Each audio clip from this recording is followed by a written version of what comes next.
तो भगवान अच्छी बुद्धि के विषय में चर्चा कर रहे हैं कि अच्छी बुद्धि कौन सी है, क्या क्या उसके लक्षण हैं। एक एक विषय को, एक एक बात को गंभीरता से डेप्थ में जानने का प्रयास करेंगे। वह बुद्धि ही सतोगुणी है, यानी वह बुद्धि अच्छी है जिसके द्वारा मनुष्य ये जानता है कि क्या करना चाहिए और क्या नहीं करना चाहिए। हम सब लोगों को लगता है ना कि ये कार्य करना चाहिए और ये कार्य नहीं करना चाहिए, है ना। जैसे अधिकतर लोगों को क्या लगता है, बहुत सारा धन कमाना चाहिए, है ना, बहुत सारा जमीन जायदाद को इकट्ठा करना चाहिए, है ना, बहुत नाम प्रतिष्ठा हमारा समाज के अंदर होना चाहिए। ऐसा कोई है जिसकी अंदर ये सारी अभिलाषाएं ना हो? सबका बुद्धि सोचता है ना ऐसा। तो ऐसी बुद्धि क्या है, करणीय क्या करना है और क्या नहीं करना है, ये क्या करना है क्या नहीं करना है, इसका डिसीजन कौन देता है? हमें बुद्धि। तो वो बुद्धि जब सही होगी तब सही डिसीजन देगी ना।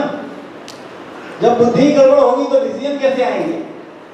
गड़बड़ होंगे।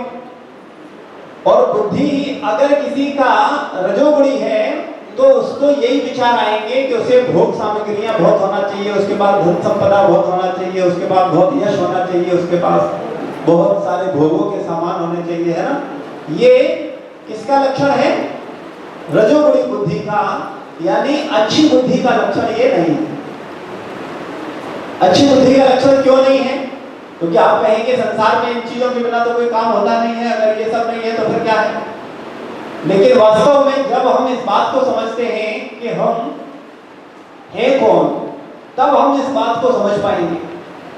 वास्तव में हम लोग कौन हैं? शरीर है कि आत्मा है? आत्मा हमारी असली पहचान है। शरीर हमें कुछ समय के लिए दिया गया है, कुछ समय बाद ये शरीर छूट जाएगा। लेकिन हम चूंकि भगवान के अंश हैं, आत्मा हैं, तो हम हमेशा से हैं और हमेशा रहेंगे।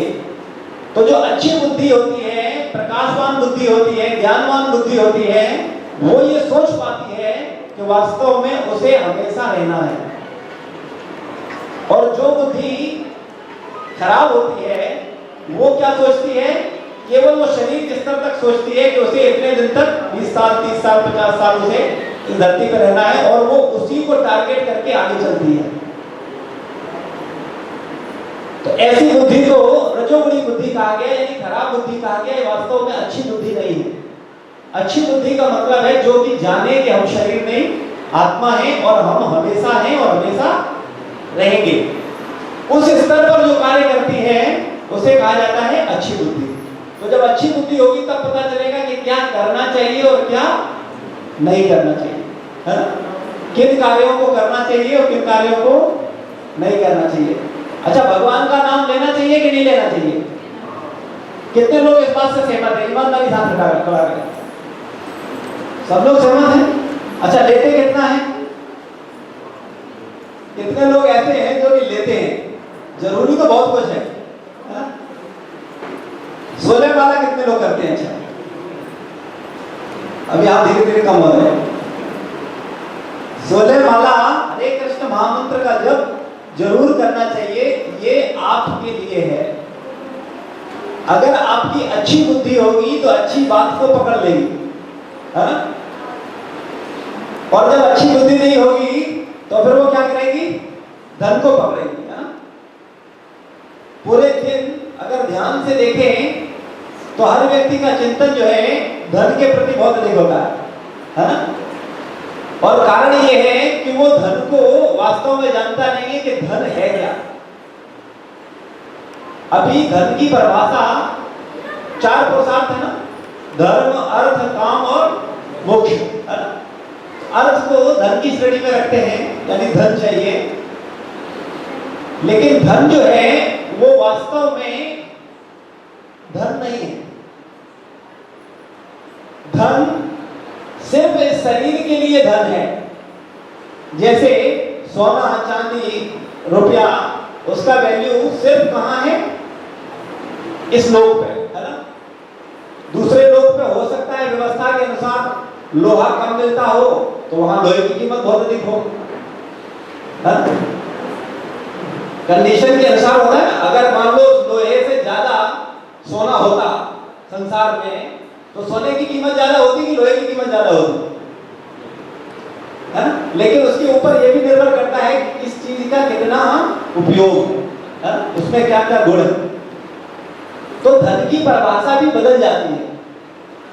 आप अपने जीवन में देखिए, हर जगह धन केवल रुपया नहीं होता, वो भी बदल जाता है।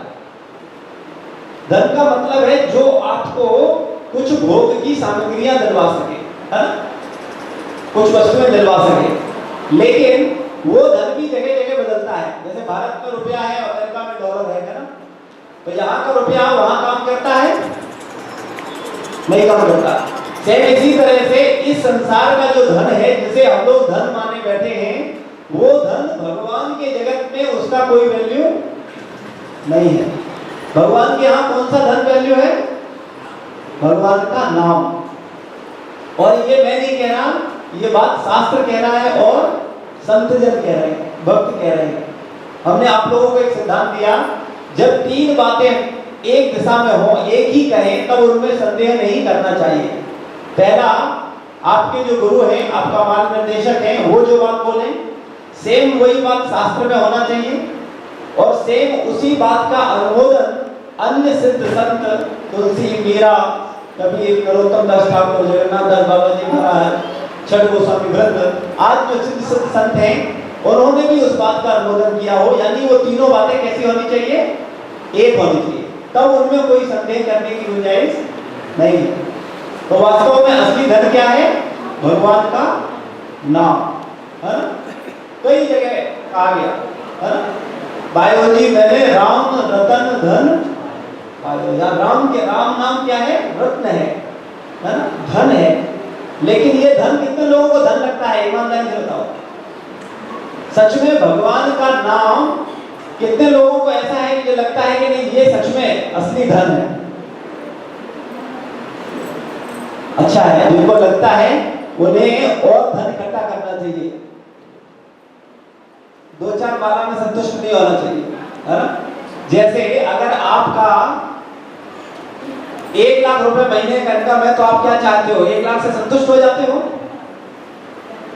हर व्यक्ति चाहता है ना कि 2 लाख होना चाहिए, 2 हो गया तो 5 होना चाहिए, 5 हो गया तो 10 होना चाहिए। संतुष्टि कभी नहीं होती। सेम ऐसी संतुष्टि कभी ना हो भगवान के नाम लेने में, भगवान की भक्ति करने में, भगवान की सेवा करने में संतुष्टि ही ना हो। ये बहुत ऊंची अवस्था है।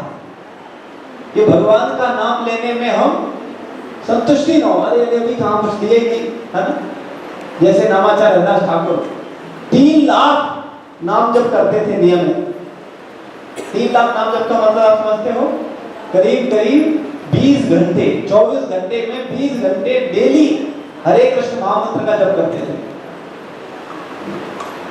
क्यों करते थे? क्योंकि उन्हें वास्तव में राम रूपी धन नजर आ रहा है कि वास्तव में ये क्या है? धन है। हम लोगों को ये एहसास नहीं हो रहा। सुनने के स्तर पर, समझने के स्तर पर थोड़ा बुद्धि स्वीकार कर लेती है, लेकिन वास्तव में हम लोग इस पर स्थिर नहीं हो पाते। तो बता रहे हैं इसमें कि जिसके द्वारा मनुष्य जानता है कि क्या करना चाहिए और क्या नहीं करना चाहिए, किससे डरना चाहिए और किससे नहीं डरना चाहिए, है ना? मृत्यु से डरना चाहिए कि नहीं डरना चाहिए? नहीं डरना चाहिए। कितने बहादुर ऐसे जो मृत्यु से नहीं डरते? हाँ, खड़ा करके काम नहीं चलता, जब आएगी तो पता चलेगा।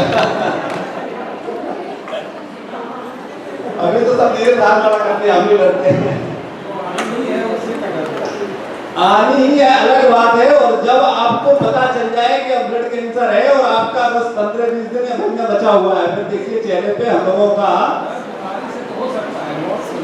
नहीं, मृत्यु का मतलब ही है, मृत्यु कोई ना कोई बहाना तो लेके आएगी ना। बीमारी से मतलब नहीं है, वास्तव में मृत्यु से हर व्यक्ति डरता है, और जबकि उसे उससे डरना नहीं चाहिए। रविन्द्रनाथ टैगोर जी ने बात कही है,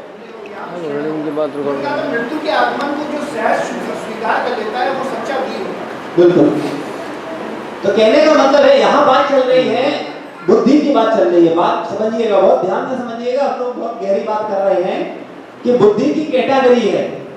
जैसी बुद्धि होगी वैसा विषय को पकड़ेगी, उसी आधार पर वो कार्य करेगी, क्योंकि हम लोगों को डिसीजन देने वाला बुद्धि है। और बुद्धि अच्छी है तो डिसीजन कैसे आएंगे? अच्छे आएंगे। और बुद्धि अगर खराब है तो डिसीजन खराब आएंगे। तो इसलिए बात अच्छी बुद्धि की चल रही है।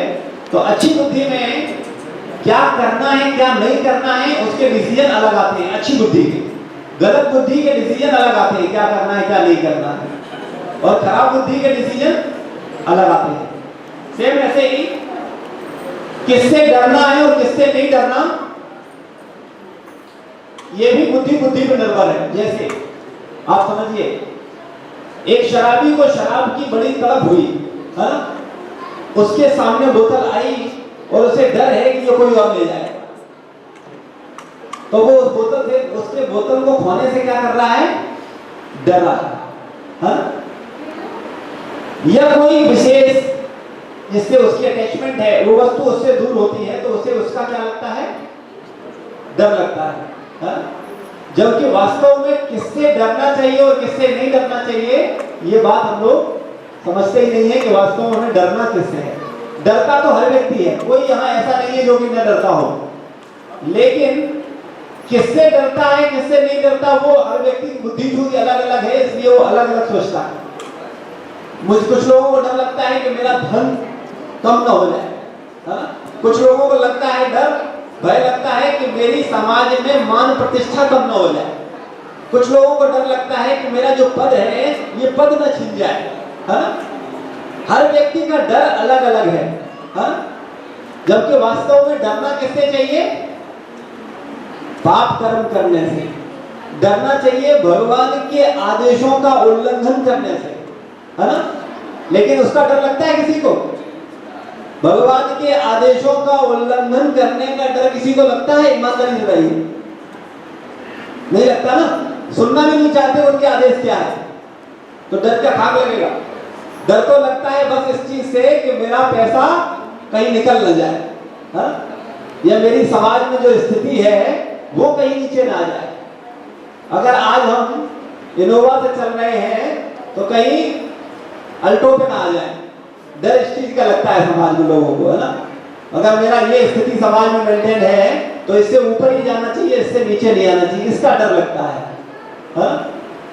तो जैसा बुद्धि होगा वैसा डिसीजन आएगा। सतोगुणी बुद्धि होगा तब आपको सही डर लगेगा। आपको डर लगेगा नहीं मुझसे कोई ऐसा कार्य न बन जाए जिससे मुझे इस संसार में जन्म मृत्यु के चक्कर में पड़ना पड़े। डरना चाहिए जन्म लेने से, डरना चाहिए जो ये जन्म मृत्यु चक्र में हम फंस गए हैं, बार बार जन्म ले रहे हैं, बार बार मृत्यु हो रही है, बार बार बुढ़ापा आ रहा है, बार बार बीमार पड़ रहे हैं, इससे डरना चाहिए। लेकिन इससे नहीं डर रहे, इसे तो क्या कहते हैं? Part of life. बोले अरे जन्म लिया है तो मरना भी है, उसमें क्या डरना है? बीमार अरे सब होते हैं, हम भी हो जाएंगे, बुढ़ापा सबको आता है, हमें भी आ जाएगा, है? क्यों? क्योंकि बुद्धि सतोगुणी नहीं है। जब सतोगुणी बुद्धि होगी तो वो कहेगी कि मुझे न तो जन्म लेना है, न मुझे मृत्यु होना है, न मुझे बीमार होना है, न मुझे बुढ़ापा आना है, क्योंकि मैं कौन हूं? आत्मा। आत्मा का न जन्म होता है, न मृत्यु होता है, न बूढ़ा होता है, न बीमार होता है। तो ये जो चार चीजें हमारे ऊपर थोप दी गई है, इनसे डरना चाहिए कि इनसे मैं कैसे निकलूं कि मुझे ये बार बार जन्म मृत्यु जरा व्याधि के चक्कर में न फंसना पड़े।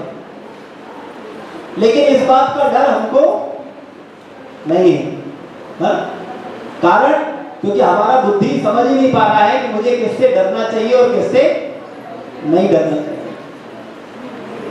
आगे बोलते हैं भगवान कि क्या बांधने वाला है और क्या मुक्त करने वाला है।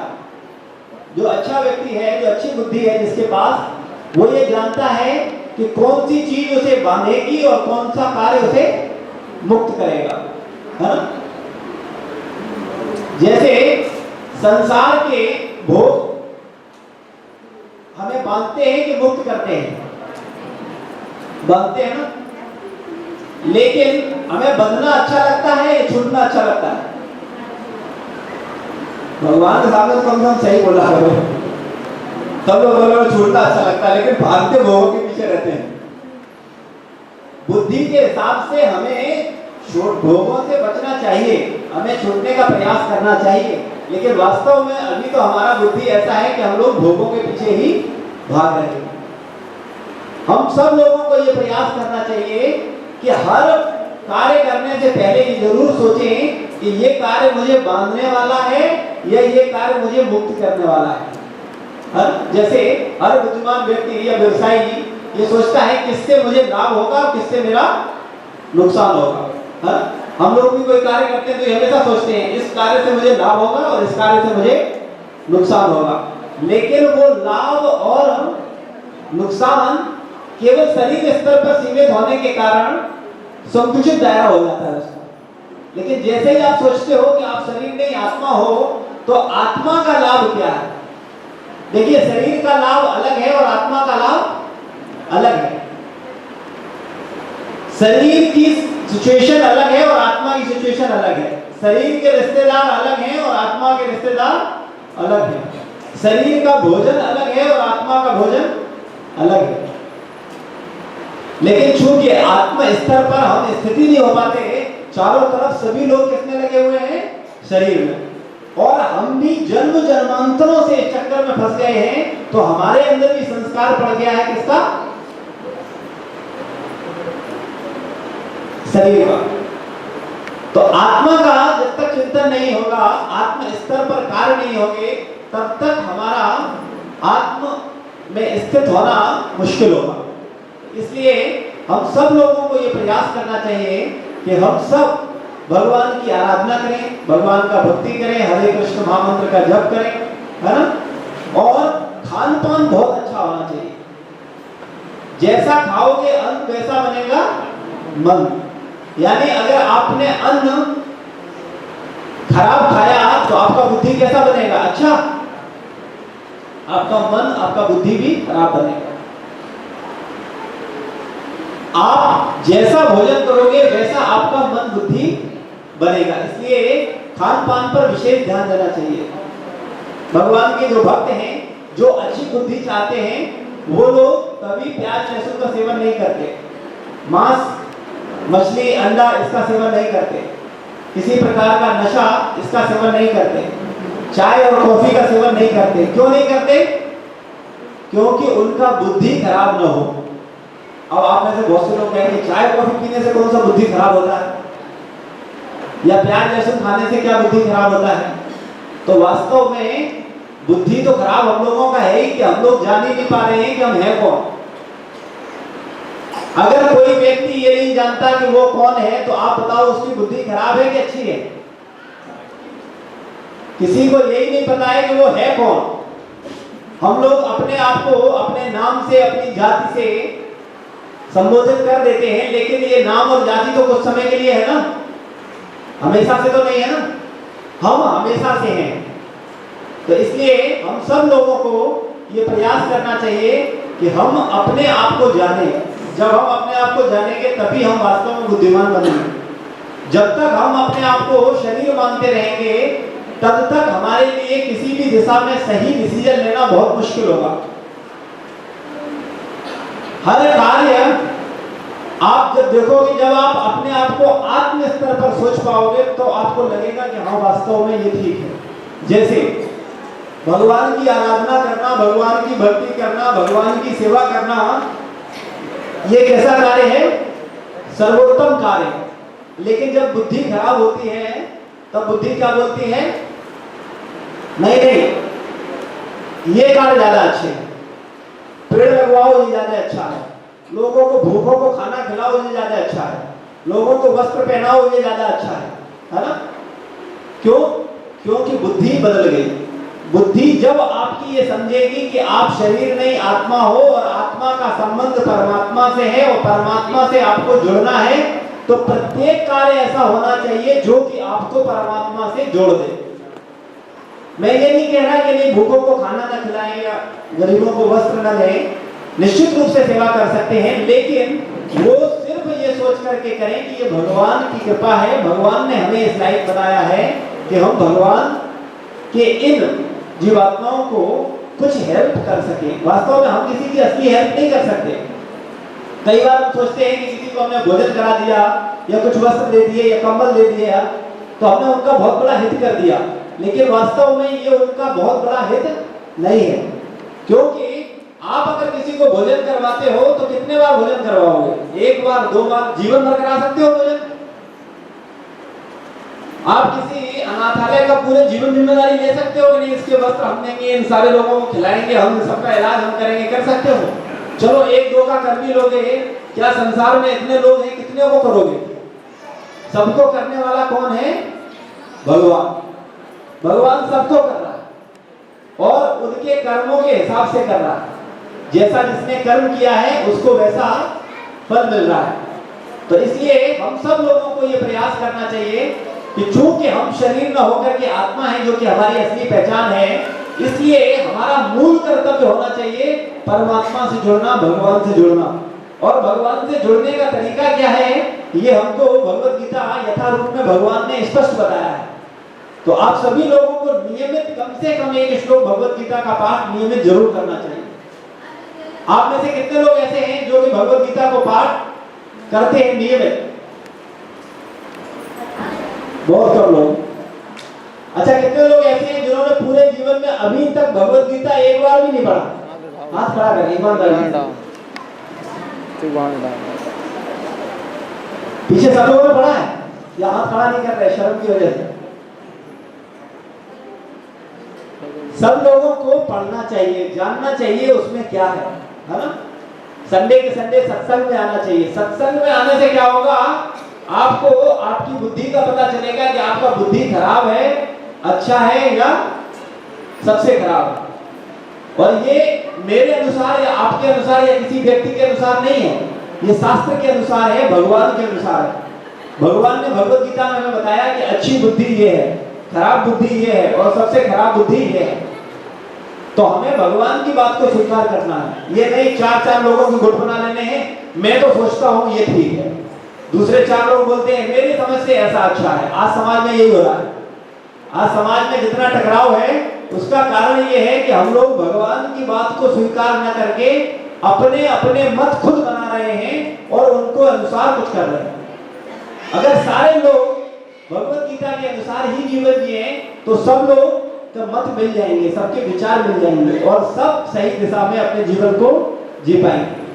तो इसलिए आप सबसे अनुरोध है कि सभी लोगों को नियमित भगवत गीता जरूर पढ़ना चाहिए और हरे कृष्ण महामंत्र, हरे कृष्ण महामंत्र का कम से कम एक माला जप नियमित जरूर करें।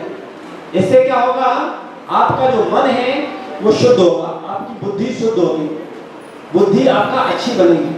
खान पान में प्याज लहसुन, मांस मछली, चाय कॉफी, किसी बीड़ी सिगरेट तंबाकू नशा, इसका सेवन नहीं करना चाहिए। और कोशिश करें कि जो भी घर में भोजन बने उसको भगवान को अर्पण करके ही लें, यानी प्रसाद ही लें। तो जब आप प्रसाद खाएंगे तो आपका बुद्धि अच्छा हो जाएगा और जब अच्छी बुद्धि होगी तो डिसीजन आपके कैसे आएंगे, अच्छे आएंगे। इसलिए ये होना बहुत आवश्यक है। आगे भगवान बोलते हैं इसी अध्याय में अगले श्लोक में, ये तो बात बताई उन्होंने अच्छी बुद्धि की, दोबारा बताते हैं, हे प्रतापपुत्र, जो बुद्धि धर्म तथा अधर्म, करणीय तथा अकरणीय कर्म में भेद नहीं कर पाता वो खराब बुद्धि है, राजसी बुद्धि है। जो ये नहीं जानता कि धर्म क्या है, अधर्म क्या है, क्या करना चाहिए और क्या नहीं करना चाहिए। आज के समय में जो जनता है 99.9% खराब बुद्धि की है, यानी रजोगुणी है। लोग नहीं जानते कि धर्म क्या है और धर्म क्या नहीं है, अधर्म क्या है या धर्म क्या है, इसके विषय में लोगों को पता नहीं। क्या करना चाहिए क्या नहीं करना चाहिए लोगों को नहीं पता, बस वो देखा देखी लगे हुए हैं। उसके कपड़े मुझसे अच्छे हैं तो मुझे इससे ज्यादा अच्छे कपड़े पहनने हैं, उसका बंगला मेरे बंगले से ज्यादा अच्छा है, मुझे इससे और अच्छा लाना है, उसकी गाड़ी मुझसे ज्यादा अच्छी है, मुझे उससे अच्छा करना, बस इसमें हम लोग लगे हुए हैं। वास्तव में क्या अच्छा है क्या बुरा है, हम कब तक इस संसार में हैं, कितने दिन इस संसार में रहने वाले हैं, इस पे हमारा चिंतन बिल्कुल नहीं है। आप में से कितने लोग सोचते हैं कि आप लोग हमेशा संसार में रहने वाले नहीं हैं? सोचते हैं ऐसा कि कभी आता है विचार कि हाँ हम लोग हमेशा नहीं रहेंगे, लेकिन योजनाएं तो हमेशा के लिए ही बनाते रहते हैं।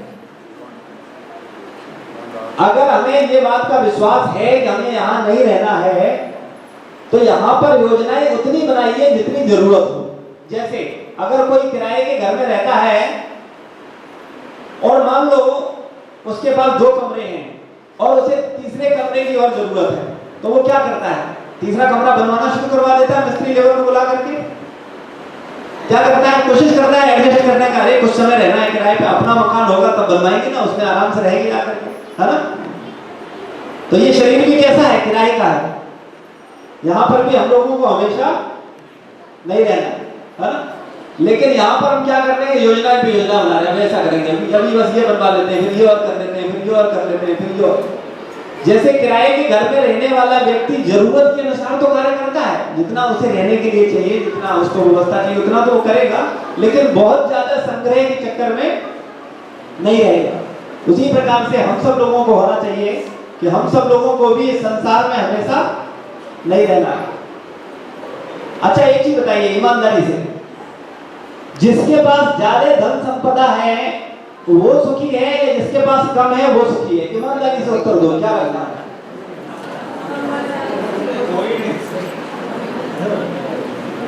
अच्छा कम वाले कितने लोग हैं? ईमानदारी बताए, कम वाले कितने लोग हैं जो सोचते हैं कि कम में ज्यादा सुखी है? जिनके पास कम है वो सुखी है।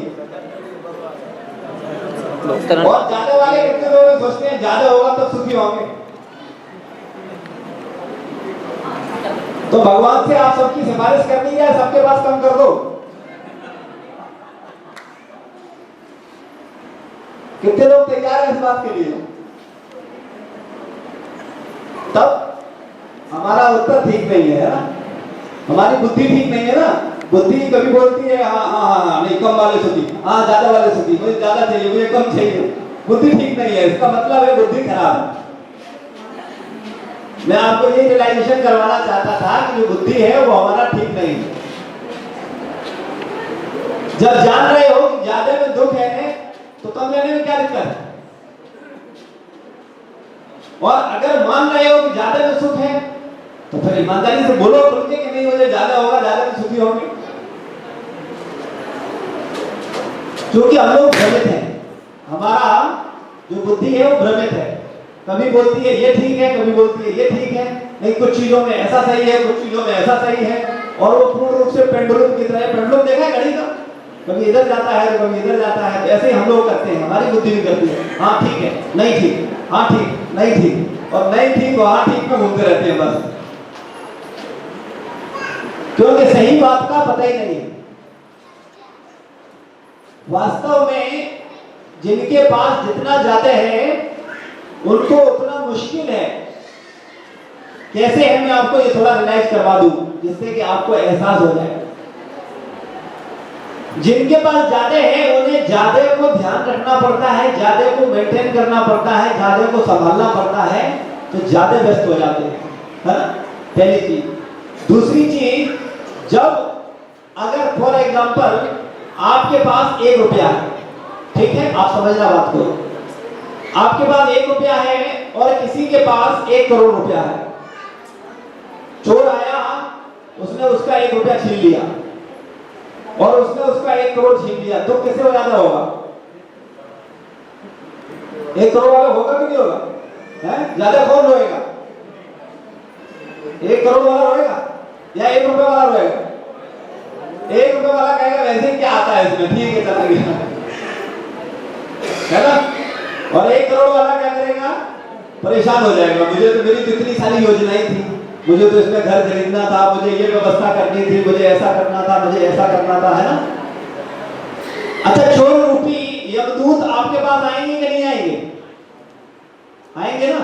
कोई ऐसा है जिसका यमराज से मुलाकात नहीं होगा? यमदूत तो हर एक किसी को लेने आएंगे ना, और जब लेने आएंगे तो आपका चाहे 1 रुपया हो चाहे 1 करोड़ हो, सब ले जाएंगे, छीन लेंगे। तब दुखी कौन ज्यादा होगा? जिसके पास जितना ज्यादा होगा वो उतना दुखी होगा, क्योंकि उसने उतना ज्यादा करने के लिए बड़ी मेहनत करी है। और जब उतना सब छेड़ेगा तो उसकी क्या दुर्गति होगी आप सोच नहीं सकते अभी, क्योंकि बुद्धि रजो बड़ी है इसलिए समझ नहीं पा रही बात को। बहुत मुश्किल होगा। तो कहने का मतलब है, मैं ये नहीं कह रहा कि आप धन न कमाएं, आप अच्छी व्यवस्था न रखें, लेकिन अति संग्रह में न लगे, भगवान की सेवा में लगे, भगवान की भक्ति में लगे, अपने जीवन को सही दिशा दें, जिससे कि आप वास्तव में आनंदित होके इस संसार में भी रहें और जब शरीर छोड़े तब भी हंसते हंसते जाएं, है ना? क्योंकि मरना तो निश्चित है, ऐसा तो नहीं है कि हमें मरना नहीं है। और मरने का डर भी उनको ही ज्यादा होता है जिनके पास ज्यादा कुछ होता है, क्योंकि उनके ज्यादा कुछ छिनने का भय होता है। अभी जिसके पास ज्यादा कुछ नहीं वो क्या सोचेगा, ठीक है वैसे ही कुछ नहीं है, क्या फर्क पड़ता है? तो इसलिए वास्तव में हम सब लोगों को प्रयास करना चाहिए कि हम भगवान से जुड़े, अपने आप को जाने कि हम कौन हैं। कई लोग तो ऐसे हैं, आपको हम बताएं, हमारा व्यक्तिगत बात होता रहता है, उन्हें मौत की वजह से नींद नहीं आती, बहुत डरते हैं मौत से। और उनके डरने का कारण होता है उनकी योजनाएं जो सोच रखी है वो पूरी नहीं होगी। श्रील प्रभुपाद एक तात्पर्य में लिखते हैं कि एक बहुत बड़ा धनी व्यक्ति था, उसका मृत्यु का समय आया, डॉक्टर ने कहा कि अब तुम्हारा अंतिम समय आ गया है। तो वो डॉक्टर के सामने रो रहा, चिल्ला रहा, गड़गड़ा रहा था और कह रहा था, डॉक्टर साहब आप मुझे जितना धन चाहिए उतना ले लो, मुझे थोड़ा समय और दो। बोले मेरी कुछ योजनाएं अधूरी हैं, उन्हें मैं पूरी करना चाहता हूं। लेकिन वास्तव में मृत्यु जब आएगी तो आपका कितना ही धन नहीं, सारा धन दे दो, सब कुछ दे दो, लेकिन आपको एक सेकंड भी अधिक नहीं मिलेगा। जितना समय हमें भगवान ने दिया है उससे ज्यादा हम इस संसार में नहीं रह सकते हैं। तो इसलिए हम सब लोगों को प्रयास करना चाहिए कि भगवान की भक्ति करें, भगवान की साधना करें, जिससे हम इस जीवन में भी आनंद से रहें और अगले जीवन में भी। ऐसा नहीं है, अगर आप अर्जुन को देखें, युधिष्ठिर को देखें, पांडवों का जीवन देखें, तो वो भी ऐश्वर्य में रहे, महलों में रहे, है ना, अच्छा भोजन किया, लेकिन उनसे आसक्त नहीं रहे। हम लोगों के साथ प्रॉब्लम क्या होता है, हम उन चीजों में क्या होते हैं, आसक्त हो जाते हैं। अब इनके बिना कैसा काम चलेगा, फिर उसे छोड़ने के लिए अधर्म भी करते हैं।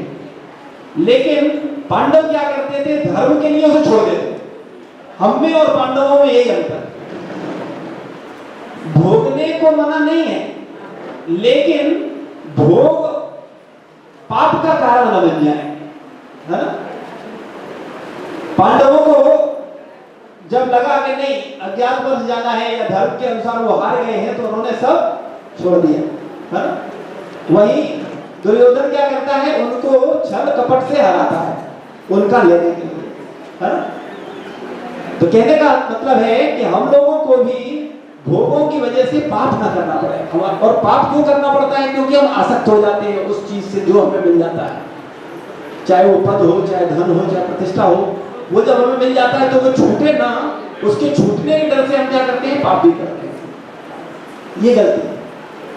भोगना गलत नहीं है, भगवान ने अगर आपको दिया है भोगने के लिए तो आप भोगिए, लेकिन उसमें आसक्त मत होइए। आसक्त होंगे तो रोना पड़ेगा। कई बार तो लोग कैसी कैसी चीजों से आसक्त हो जाते हैं, आप सोच नहीं सकते। बताएं, आपकी बुद्धि की चर्चा करें, थोड़ी सी बुद्धि की चर्चा चल रही है। अधिकतर लोग अपने बालों से आसक्त हो जाते हैं, होते कि नहीं होते? और इतने आसक्त होते हैं कि अगर उनके बाल झड़ जाएं तो उन्हें रात में नींद नहीं आती। वो डॉक्टरों के पास जाते हैं, हजारों रुपए खर्च करते हैं, जबकि बाल कैसे हैं, डेड है ना, इनमें क्या है, कुछ नहीं। लेकिन वो बालों से इतने आसक्त होते हैं कि बाल अगर थोड़े बालों को अगर उन्हें कुर्बानी देना पड़ा तो वो बड़े परेशान और टेंशन में आ जाते हैं। जबकि वास्तव में बालों से क्या लेना देना, लेकिन लोगों को लगता है कि नहीं, बाल उनकी सुंदरता की वजह से है ना। उनका अगर बाल झड़ गए तो उनकी ब्यूटी चली जाएगी, लेकिन वास्तव में सुंदरता जो है वो मन की होती है ना? आप एक बात को हमेशा ध्यान रखना, अगर कोई व्यक्ति तन से कितने ही सुंदर क्यों न हो, लेकिन उसकी सुंदरता आपको ज्यादा समय तक आकर्षित नहीं कर पाएगी। लेकिन अगर कोई व्यक्ति मन से सुंदर है, बुद्धि से सुंदर है, उसका हृदय अच्छा है, तो ऐसा व्यक्ति आपको जीवन भर आकर्षित करेगा। लेकिन ऐसा कोई पार्लर बना है जो मन को सुंदर करे? कोई माताएं जाती है पार्लर में, मेरे मन को सुंदर कर दो जरा,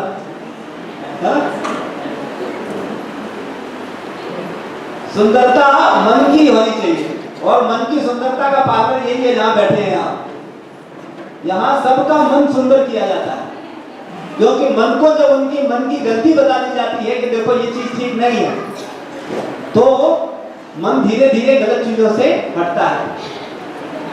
तो जैसे माताएं पार्लर में हर हफ्ते 15 दिन में जाती हैं, वैसे उनको मंदिर वाले पार्लर में भी हर हफ्ते 15 दिन में आना चाहिए, है ना। और क्या करना चाहिए? अपना मन सुंदर करना चाहिए। और माताओं को ही नहीं करना चाहिए, प्रभु जी को भी करना चाहिए, क्योंकि सुंदर मन सबको जरूरी है। और जितना सुंदर मन होगा, आप सोच नहीं सकते वो व्यक्ति उतना ज्यादा आकर्षित होगा। आप देखिए जो संत होते हैं, महात्मा होते हैं, उनके तो कई बार दांत भी गिर जाते हैं, है ना। शकल कैसी हो जाती है, देखने में लगता है किसी और ग्रह के प्राणी है, लेकिन फिर भी लोग उनसे कितना प्रेम करते हैं। कारण क्योंकि उनका मन सुंदर हो गया। मन की सुंदरता स्थायी सुंदरता है और तन की सुंदरता स्थायी सुंदरता नहीं है। इसलिए हम सब लोगों को तन की सुंदरता से ज्यादा मन की सुंदरता का ध्यान रखना चाहिए।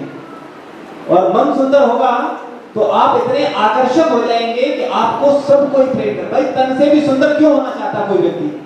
कभी प्रश्न करिए अपनी बुद्धि से, तन से हम क्यों सुंदर होना चाहते हैं? जिससे लोग मुझसे आकर्षित हो, इसीलिए तो हम तन से सुंदर होना चाहते हैं। लेकिन वास्तव में तन की सुंदरता लोगों को कुछ समय के लिए अट्रैक्ट कर सकती है, लेकिन मन की सुंदरता जीवन भर लोगों को आपकी ओर आकर्षित कर सकती है।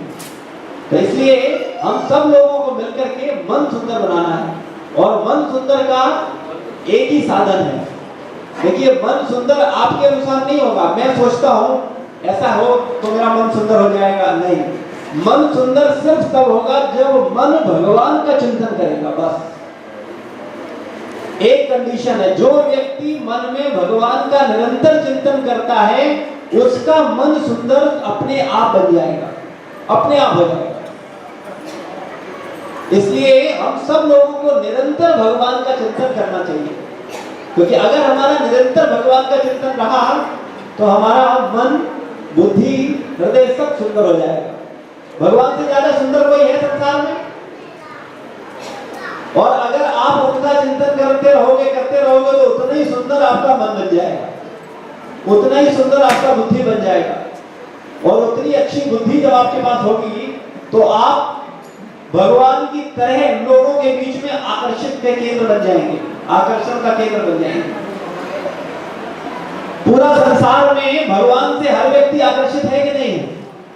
कृष्ण नाम का अर्थ ही है सर्वाकर्षण, जो सबको आकर्षित कर ले, वो है कृष्ण।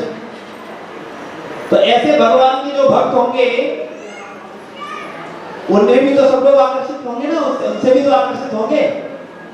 तो जब आप उनके भक्त बनेंगे तो आप भी सबके आकर्षण का केंद्र बन जाएंगे। लेकिन उसके लिए मन की शुद्धता, बुद्धि की शुद्धता बहुत आवश्यक है। और उसका एकमात्र साधन है हरे कृष्णा कृष्णा कृष्णा हरे हरे, हरे राम राम राम हरे हरे। ये महामंत्र जो है ये आपके मन को सुंदर करेगा। चेतो दर्पण मार्जनम, ये आपके मन का मार्जन करता है। इसलिए आप सब लोगों से अनुरोध है कि आप सब लोग हरे कृष्ण महामंत्र का जप नियमित करें, भगवद गीता का एक श्लोक पढ़ें और संडे के संडे सत्संग में जरूर आए।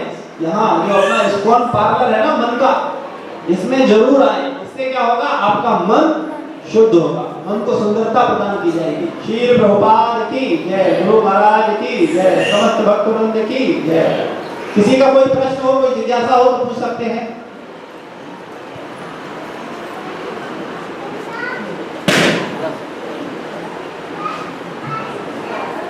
कोई जिज्ञासा, कोई प्रश्न किसी का?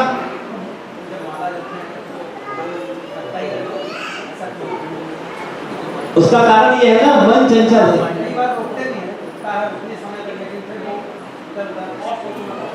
वो मन का काम है, मन का काम है भागना, है ना, इधर उधर भागना, और बुद्धि का काम है उसे पकड़ना, है ना।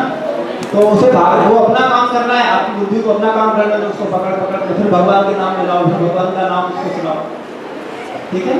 तो ये नियमित करते करते धीरे धीरे बहुत समय का अभ्यास है। जन्म जन्मांतरों से मन भगवान को छोड़ करके सब में लगा, भगवान में नहीं लगा, जन्म जन्मांतरों में मन में भगवान को छोड़ करके और सब में लगा है मन। तो इतनी जल्दी थोड़ी लग जाएगा, थोड़ा समय तो लगेगा। और कोई प्रश्न, कोई जिज्ञासा, प्रश्न रखने चाहिए। प्रश्न तो आप सबके मन में है, क्योंकि अगर प्रश्न नहीं होगा जी, भगवान की गीता में ये कहा है कि त्रिगुणातीत होना चाहिए, इससे तीनों गुणों से। बहुत अच्छी बात, बिल्कुल। लेकिन पहले सतोगुण में तो आ जाओ, होना तो बिल्कुल तीनों गुणों से ऊपर चाहिए, बिल्कुल ठीक बात है। लेकिन अभी हम आपसे तीनों गुणों से ऊपर बात एकदम करेंगे तो फिर समझ नहीं पाएंगे, है ना। अभी कम से कम सतोगुण में स्थित हो जाए, है ना। सतोगुण की अवस्था भी आसान नहीं है, स्थिति तो त्रिगुणातीत ही है, तीनों गुणों से ऊपर उठना। लेकिन तीनों गुणों से ऊपर कौन उठेगा? सतोगुणी हो। रजोगुणी तो सोच भी नहीं पाएगा, तमोगुणी समझेगा भी नहीं। तो इसलिए हम लोगों को पहले सतोगुणी बनना है। सतोगुणी होके तो फिर ऊपर की अवस्था को सोच पाएंगे, नहीं इन तीनों गुणों से ऊपर निकलना है ना। बात बिल्कुल सही है, तीन गुणों से ऊपर ही उठना है, क्योंकि तीनों गुण बांधने वाले, सतोगुण भी बांध देता है। क्योंकि सतोगुण में व्यक्ति को ये अभिमान आ जाता है कि उसे ज्ञान है, वो उससे बदल जाता है। और कोई प्रश्न?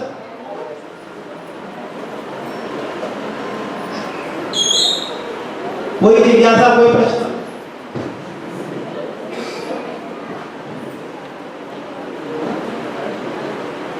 कई बार ऐसा होता है हम लोग पब्लिकली प्रश्न नहीं पूछ पाते, संकोच बस, तो अकेले में भी पूछ सकते हैं।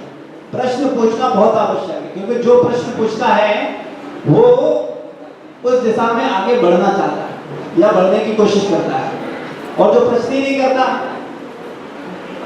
वो अपना सुनेगा और अपनी मनमर्जी से जो उसे करना है वो करता रहेगा।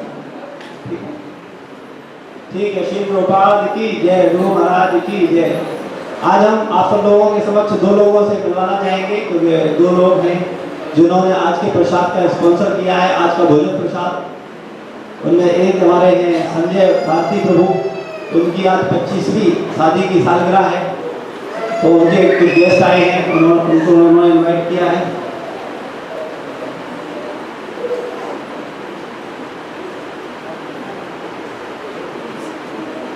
संजय भारती और मनीष भारती माता जी हैं, उनका 25वीं शादी की सालगिरह है, तो आप सब लोग उनको बधाई दें। हरे कृष्ण महामंत्र बोल करके, हरे कृष्णा कृष्णा कृष्णा हरे हरे, हरे राम राम राम हरे हरे। तो ये सिल्वर जुबली एनिवर्सरी है ना, इस पर राधा रमन बिहारी उन पर विशेष कृपा करें, और जैसे 25 साल शांति से कट गए ऐसे और साल भी कट जाए, है ना। और दूसरे हैं हमारे रेखा निगम जी, है ना, रेखा निगम माता जी है ना, और प्रभु जी का नाम क्या है? हिंदू प्रकाश, हिंदू प्रकाश, हिंदू प्रभु जी हैं और रेखा माता जी। इन दोनों लोगों ने आप लोगों के लिए भोजन प्रसाद का व्यवस्था किया है, सभी लोगों ने मिलकर के। उनको राधा रमन बिहारी का फोटो और प्रसाद जो है देंगे, तो आप दोनों लोग इधर आ जाए। हरे कृष्णा। इनके लिए भी आप लोग जो है कृपा करके आशीर्वाद दीजिए, ताकि इन लोग भी भगवान के भक्ति में लगे रहें, इसीलिए मंदिर में ये लोग प्रसाद कराते हैं। तो सब लोग इनके नाम से भी जो है हरे कृष्णा 3 बार बोलिए। हरे कृष्णा हरे कृष्णा कृष्णा कृष्णा हरे हरे, हरे राम राम राम, हरे हरे। आप लोग को बहुत बहुत धन्यवाद है। और प्लीज जैसे बैठे हैं जस्ट 2 मिनट के लिए बैठे रहिए, ताकि इन लोगों का हम जो है पूजा कराएंगे यहाँ पे, और फिर इसके बाद जो है प्रसाद की व्यवस्था रेडी है और आप लोग प्रसाद लेंगे। प्लीज जहाँ है वहीं पे बैठे रहिए।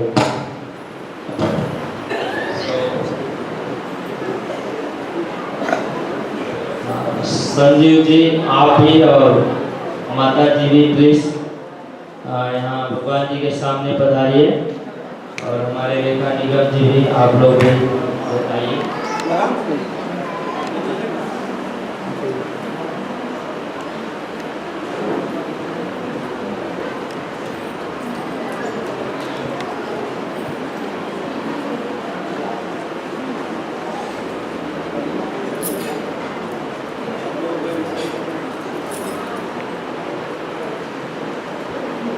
लेमिनेशन वो है सब सामान किधर है? रामलेशन भागवत गीता वो गीता नहीं बताई, माला वो अंदर।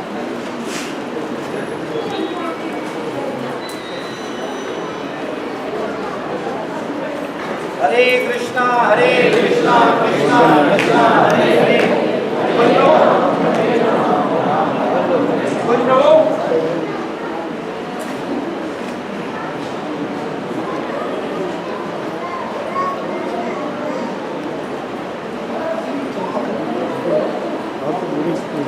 स्ट्रीट का काम कर देते हैं नहीं भगवान का क्यों करता है।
हम भी जा रहे हैं हमारी पूरी हाँ जाओ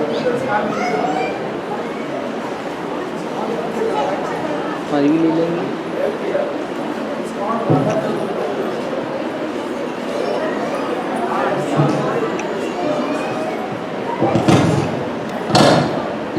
हरे कृष्णा। अब आप लोग प्रसाद के लिए रेडी हो जाइए, यहाँ का प्रोग्राम जो है अभी समाप्त होते हैं, तो प्लीज आप लोग प्रसाद लेकर चलिए। हरे कृष्णा। आज का जो प्रसाद की व्यवस्था है वो पंडाल में है, जो पंडाल लगा है ना, तो माता जी प्रभु जी का 25वां जो शादी का सालगिरह है, उन्होंने